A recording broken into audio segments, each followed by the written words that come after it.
Morning, gang. Back out in the shop. I've got several projects to do today. So what I've decided I'm going to do, I've got another pizza cutter that I'm going to build for Connor, and I've got several other projects this morning that I need to get done. So what I thought I would do, instead of just building Connor's pizza cutter and calling it a day, I've decided I'm going to go ahead and let the camera roll the whole time I'm out here. I don't know how much time I have on this battery, so or the recording capability. I don't know how long it will record. So I'll get started on this. I'm going to go through some of the steps again, how I make the disc, the actual cutter, go into a little bit more detail, show you how I center up the jig to hold this, make my cuts, and on and so forth. So let's get started. Okay, that's the best lighting that I can get without just completely shadowing it. So what I have, I've got this fixture that holds the aluminum plate in while I drill the center hole and then cut the 4 outer holes. And then the next step would be, of course, to cut the disc out of the material.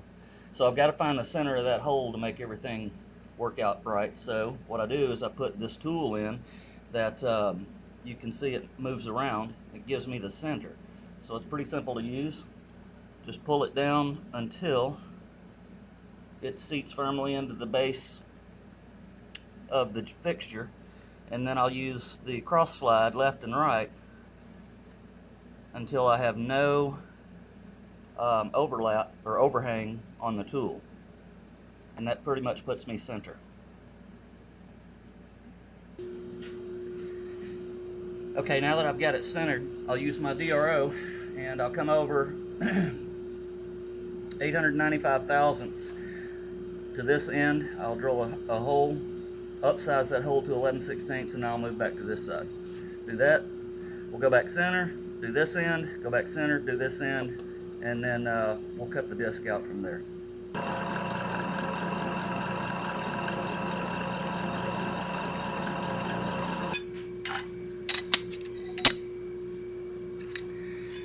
So these are called parallel bars, and what they're used for, they're just a straight line, keeps this line parallel to this line, so that whenever I put the part in, I have a ledge for it to set up on. That way I know the top edge is flat no matter what. And I use this little springy tool that holds the 2 bars together as I move the vise in and out to tighten and loosen. That way the bars don't just fall out of the vise. Okay, so I'm making several of these today. I won't show all of them, just this one. Later on, when I get done with other projects, I'll start back over on the stock that I've got. So that being the case, I'm going to go ahead and set up a stop so that the rest of them come out exactly where I want, and I can keep my numbers on my digital readout and not have to change that every time.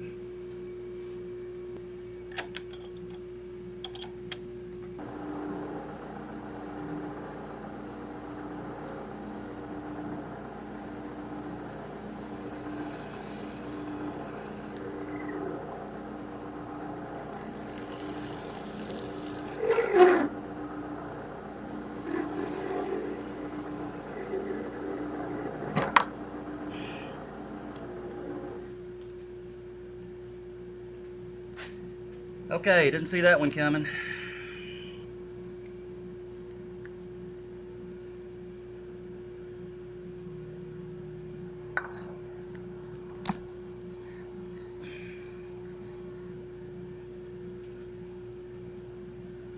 Let's try that again.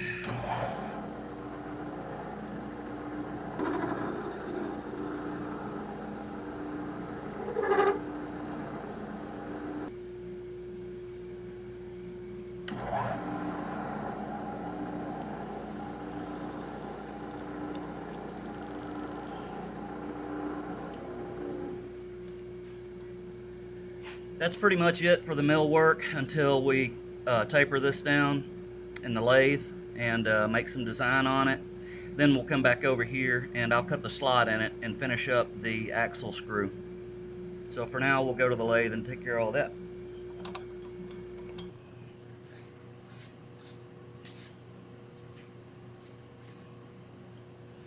All right, we're all chucked up in the lathe. I'm gonna go ahead and put the 5-degree taper on it, and we'll see how it turns out.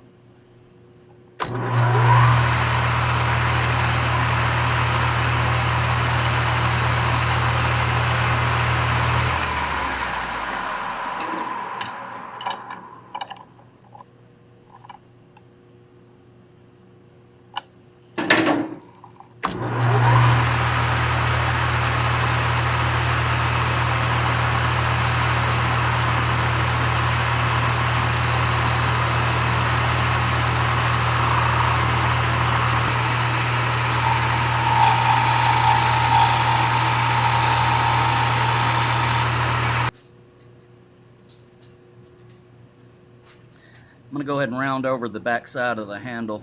Makes it a little bit smoother. I don't like it squared off like that, so I'm going to go ahead and put a radius on this end.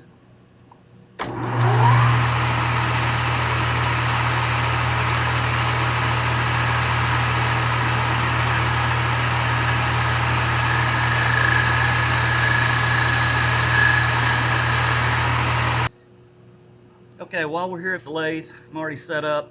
Got tools set up. I'm going to go ahead and put the part in the arbor, or in the fixture rather, and I'll turn it to the right diameter, and then I'll sharpen the cutting tip.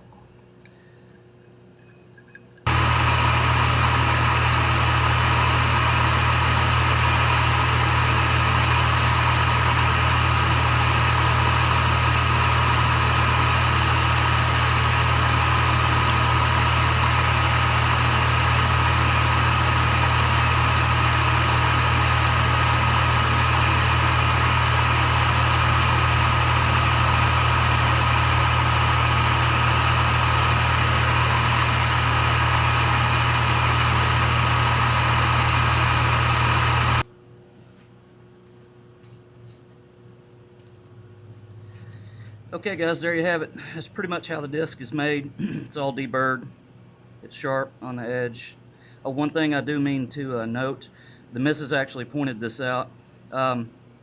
Previously building the disc, I kind of got carried away with the cutting edge, and when I built hers, she went to cut her pizza and it cut through the pizza, through the box, and into the countertop. So with that said, what I've been doing after I sharpen them, when I deburr them, I just run the sandpaper across the sharp edge just to knock a little bit of the razor edge off. This thing's sharp.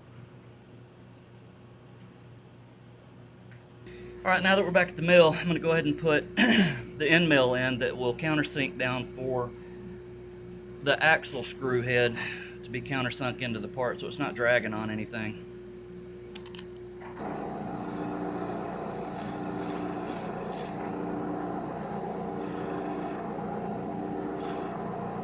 Now that we got that done, I'll go ahead and get the slitting saw and we'll cut through and make a path for our disc to spin in.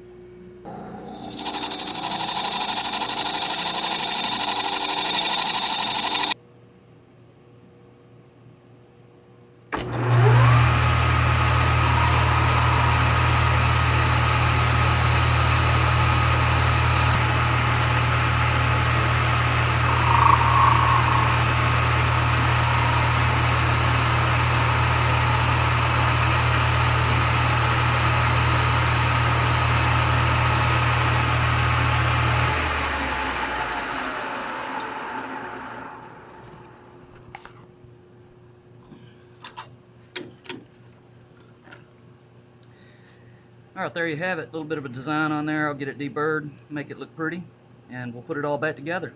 See how it turns out.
Okay, Connor, here you go, buddy.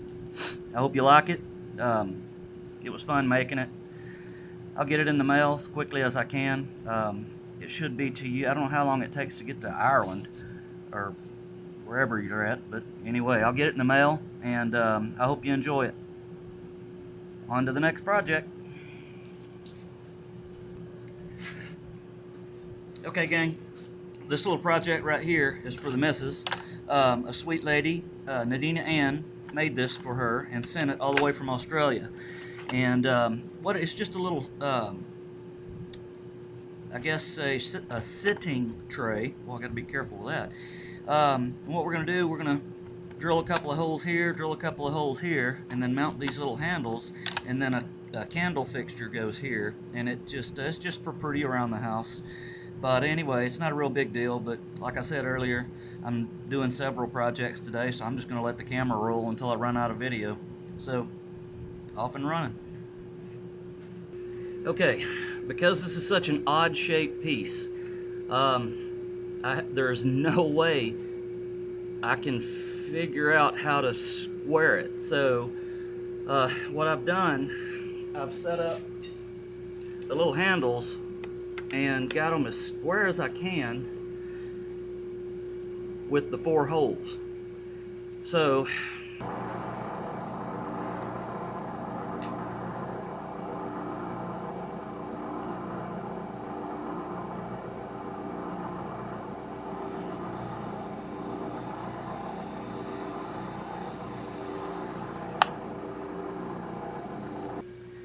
okay, gang, I had an aha moment there. It occurred to me, this is some kind of epoxy, Lexan, plastic, I don't know what it is. I don't know what the material is, but it's pretty much transparent. So I went ahead and drilled 2 holes and put the screws in for the little handles. And I'm going to measure the top and the bottom, and there you go. It should work out just fine. Okay, gang, did anybody guess what this is? Bob, if you're watching this, I guarantee you can guess what this is. Yes, it is a bird feeder / squirrel feeder. And pretty much any other varmint that climbs fence can get to it. So this is the second one. We decided to buy another one and put on the other end of the fence from where the original one is. And I had it out yesterday. That's why it's got birdseed in it. I set it out yesterday for the little birds to get something to eat. But at any rate, the shepherd's pole that I have, or that I don't have, I'm going to have to make. So I've got a 2-headed shepherd's pole that I'm going to cut one side off of, cut it down to the right length, drill some holes in it, and I'll bolt it to the fence for this little jewel to hang on.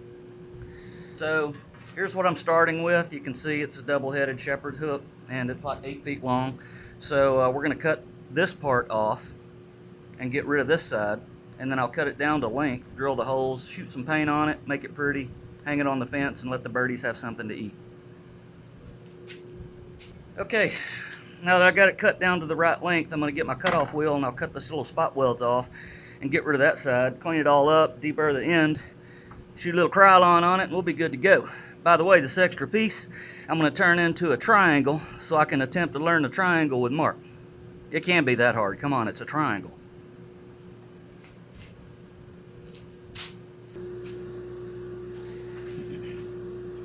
Okay, I got the other side cut off. I got it all shined up, deburred, cleaned up. I'm fixing to drill. Well, I'll pre-drill into this round stock. If you just try to drill into the round stock with a regular drill bit, it tries to wander off to one side or the other. So I'll use the starter bit, and we'll punch a hole in it, get ready to paint.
Well, there you have it. It's all painted up, ready to go on the fence.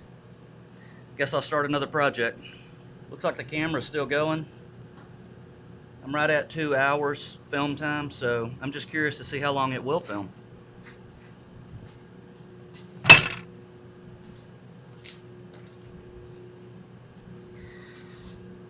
Okay, what we have here, I purchased a wood cutting bandsaw, a horizontal bandsaw, and I don't need a wood cutting bandsaw.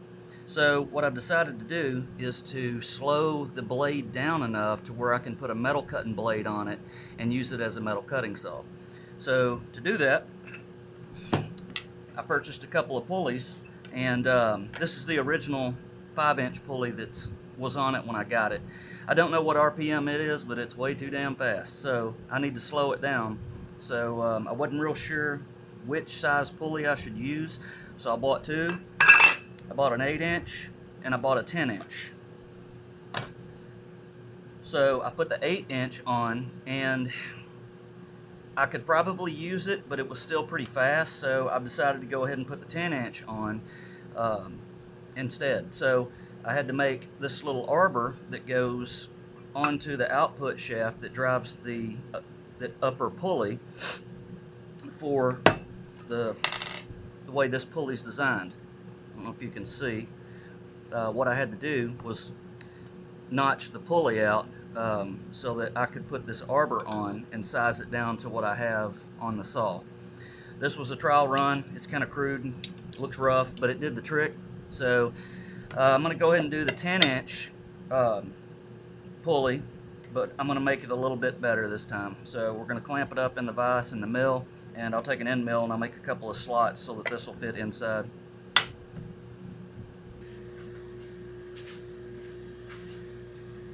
Okay, the first thing we're going to do is we're going to find the center of this hole. I could use a dial indicator, but it's just as fast for me to use this, and this is not a dead accurate part anyway, so I'm not too concerned with that. I can afford a thousandths or two here or there, so I'll go ahead and use my edge finder and find these 4 edges to find center. That way I can make a straight slot across.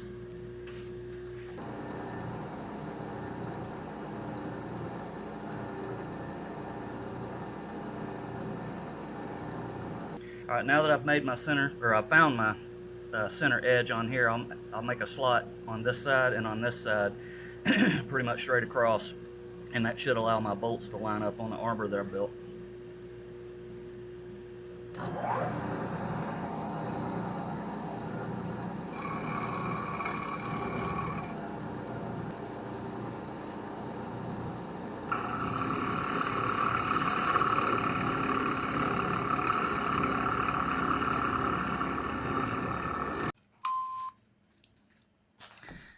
Okay, gang, apparently you only get 2 hours of record time. I just found that out because my camera shut off. So I ran inside, grabbed another SD card, put it in, and we'll continue on. Anyway, I think right before the camera shut off, I had machined the 2 holes for the screws on the pulley. I went ahead and put the bolts in with some washers on it. I did test fit it. It fits great. I think it looks all right. You can see what I was trying to accomplish here. I had to reduce the size of that hole that was in the pulley so that I could mount the pulley in this arbor onto the output shaft that's on the bandsaw. And we'll go in here in just a second and look at it, and you'll see what I'm talking about.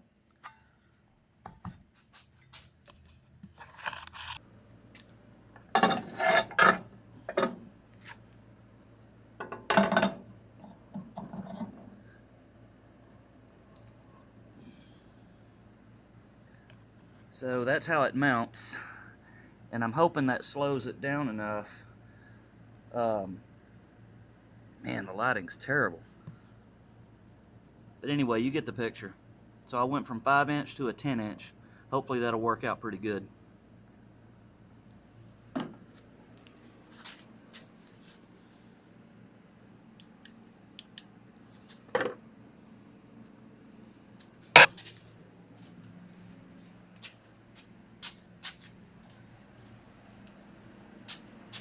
By the way, I got a bench now in my shop piano, so I'm not sitting on a bucket. I like that much better.